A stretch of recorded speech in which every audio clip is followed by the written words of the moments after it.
Higala, kumusta? May buntag Iligan, may buntag Mindanao, may buntag Pilipinas.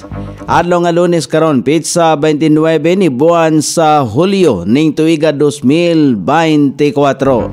Sangan sa ato station manager Pastor Ruben Sulapas, kini ang inyong kaisar Kabisaya Nonay B, ang muhatod sa hanay sa balita sa alas 7. O karon sa uluhang tudling sa ato mga balita, mga LGU sa Region 10 gitun-an ang pag-operate sa mga ekipo sa CMRF Iligan. Task Force nangulos sa proteksyon o pag-promote sa eksklusibong pagpasuso sa mga puya sa Iligan. Sa kauluhan, 3.6 milyon ka mga tao ang apektado sa bagyong Karina, Butsoy o Habagat, sumala pa sa NDRRMC. NEC gikatahong siyam ka mga Chinese vessels nakabantay samtang napahigayon og ROR mission ang Pilipinas. 6.352 trilyones pesos nga national budget alang sa 2025 isumiti sa DBM karong adlaw sa Kamara. Bag-ong variant sa COVID-19 ni kuyanap sa Australia. Balita sa kinabuhing Kristohanon, gobyerno sa Turkey gidid-an ang mga Kristohanon nga makapalit og yuta aron himuan og tigumanan.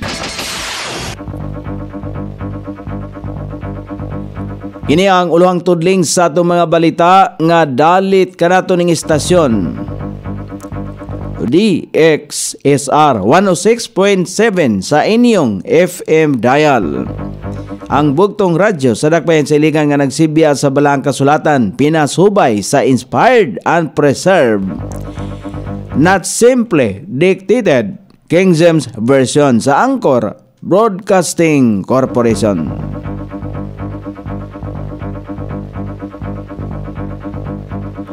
O karon sa kompleto nga detalye, una sa balita dinhi sa Iligan, gidala sa Department of Environment and Natural Resources DENR ang 125 ka mga partisipante gikan sa 35 ka mga LGU ug 4 ka lalawigan sa Region 10 sa Central Materials Recovery and Composting Facility sa Barangay Bunbunon sa Iligan sa nakalabayng adlaw. Kini aron matun-an sa mga LGU ang paagi sa Iligan sa paghipos o pag-recycle sa mga basura gamit ang biodegradable shredder o composter machine, thermal decomposter o chair molding equipment.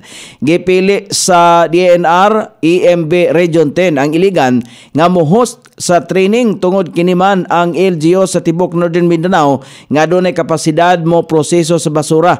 May numduman nga nagpalit ang LGU o shredder aron sa paggaling sa mga madugta nga basura sa merkado aron magamit kini nga abono sa mga tanaman.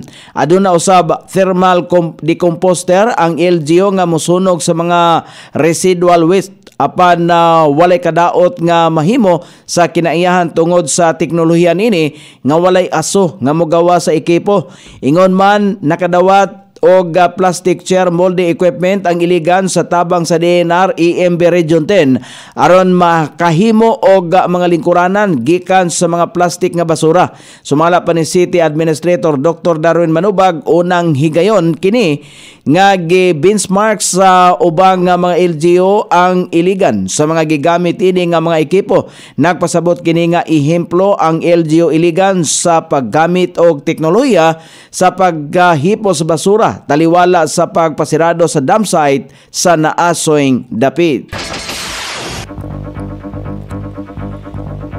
Giorganisar sa lokal nga kagamhanan sa Iligan pinagis sa City Health Office ang Infant and Young Child Feeding Task Force. Ang task force ang magsiguro sa proteksyon, pagpalambo o suporta sa eksklusibong pagpasuso sa mga puya o bata ingon man komplementaryong pagpakaon nini.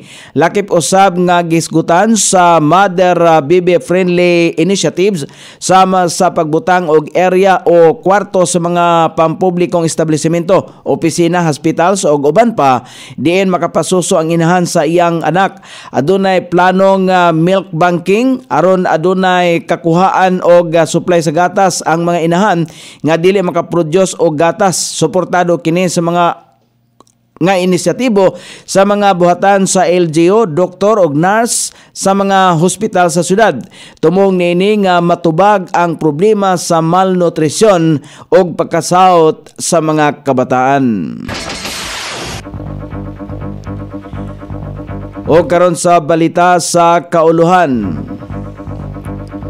Natala sa National Disaster Risk Reduction and Management Council NDRRMC kagahapon Domingo ang ana sa 3,628,500 ka mga tao nga ana sa 3,000 ka mga barangay ang apektado sa nagkahiusang habagat og ang niaging bagyong Karina ug Butsoy. Base sa pinakaulahing situational report sa NDRRMC, kadaghanan sa mga apektadong residente ang nagagikan sa Central Luzon kung asa naapektuhan sa bagyo ang 2,134,938 ka mga tao. Gisundan kini sa Bangsamoro nga adunay 552,971 ang apektadong individual. Musunod ang Soksargen nga adunay 260,767 ug ang Ilocos Region nga adunay 242,648 ka mga naapektadong individual. Sa kasamtangan adunay 168,933 ka mga individual o 42,673 ka mga pamilya ang nagpabilin sa 1,025 ka mga evacuation centers. Samtang nasa 900,421 ka mga individual o 217,398 ka mga pamilya usab ang nanimuyo una sa ilahang mga kabanay o sa ubang lugar. Samtang nataho usab sa NDRRMC nga ana sa 28 ang casualties. Napulo nini ang mga kumpirmado na nga namatay, samtang 18 usab ang hangtod karon ang kumpirmahonon pa. Bisan pa man nini, una nang gikataho sa Philippine National Police nga niadtong Biyernes nga nakarecord sila og ana sa 34 ka mga tao na ang namatay.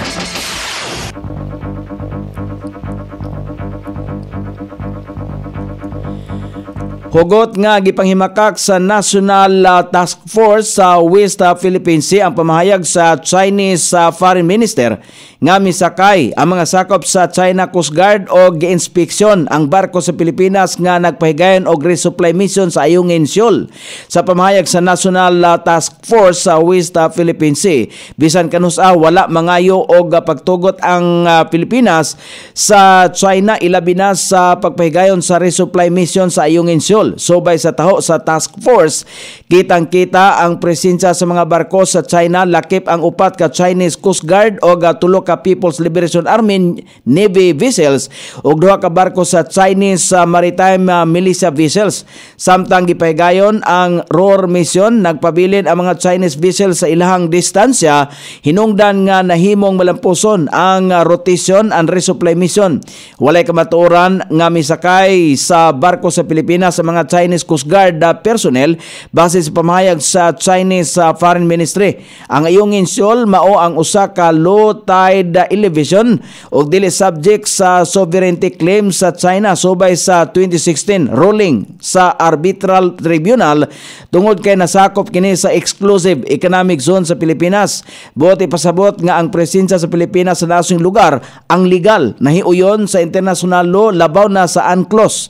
Gisiguro usab sa kagamhanan nga ipadayon ini ang gihingusgan nga maritime rights sa nasod. Ang armadong kusog sa Pilipinas ang nangulo sa nasong misyon sa pagpakigtamayayong sa Philippine Coast Guard nga maoy nag-escort sa civilian vessel nga MV Lapu-Lapu nga gikontrata aron magdala og mga supply. Miuyon ang Pilipinas sa usa ka provisional understanding sa People's Republic of China may tungod sa resupply missions nga tumong niining mapakalma ang tensyon og malikayan ang bisan unsang dili pagkasinabtanay og miscalculations.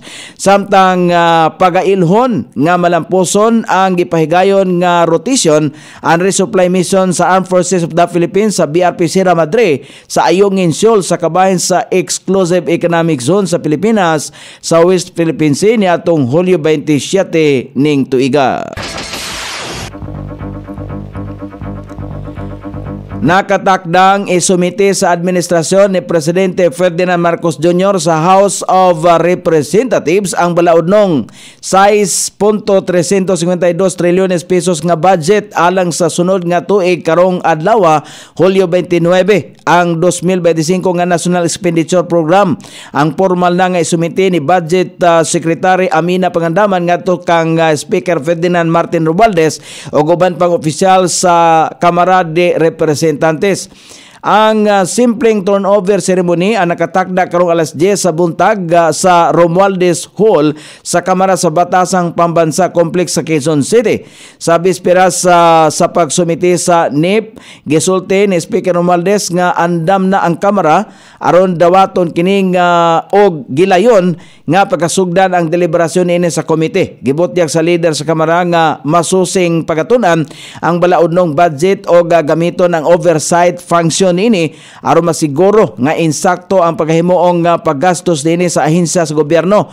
Ang versions nga isumiti sa Kamara sumala pa kay Romualdez mao ang nakalinya sa mga prioridad o agenda for prosperity ni Presidente Marcos. Dugang pa kay Speaker Romualdez target sa Kamara nga maaprubahan ang balaodnong budget sa dili pa ang access kon recess session sa Oktubre. Niadtong nakalabay semana human gi-inspeksyon ang mga gibahang lugar sa Metro Manila. Gipamugos ni Speaker Romualdez ang paginhanglan nga ripasuhon ang mga flood control project aron masiguro nga haom pa kini. Isumite sa presidente ang budget sa Kongreso insakto usa ka semana human ang pagbukas sa ikatulong regular nga sesyon sa 19th Congress og mas sayo og tulo ka semana nga deadline sa gikatakda sa konstitusyon. Ang balaodnong budget nga idoso sa presidente mao ang gitawag nga National Expenditure Program NIP. Kini mao ang pagbasihan sa Kongreso sa himuon niining General Appropriations Bill CAB. Kon mapirmahan na kini sa presidente, kini ang pagkatawgon og General Appropriations Act. Ang balaodnong budget alang sa sunod nga tuig mas dako og 585 bilyones pesos kumpara sa 5.767 trilyones pesos nga budget karong tuiga. O karon sa balita sa gawas sa nasod, usa ka bag-ong COVID variant nga ginganlan og LB.1 ang nikuyanap sa nasod sa Australia.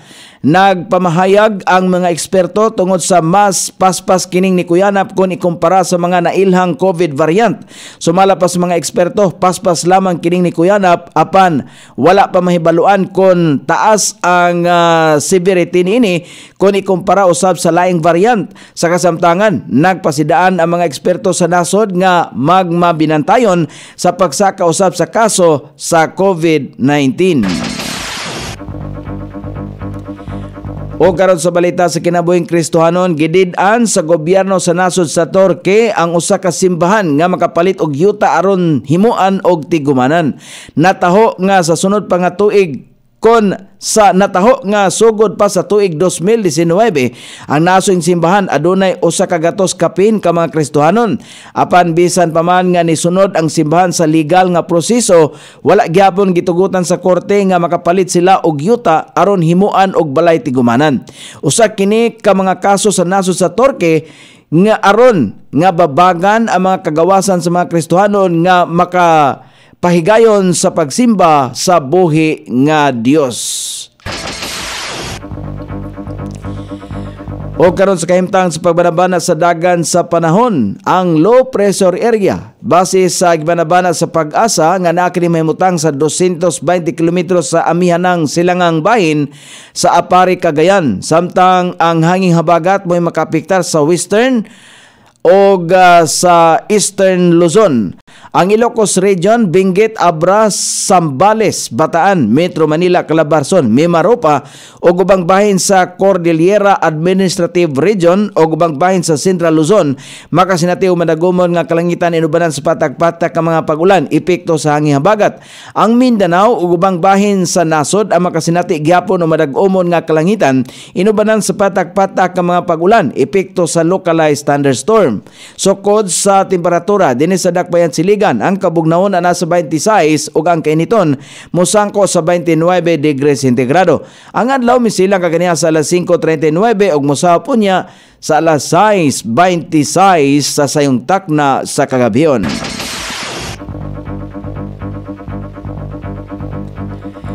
Inyong nabati ang kinatibuk ang hanay sa balita sa alas 7 nga dalit kanato ning istasyon. DXSR 106.7 sa inyong FM dial.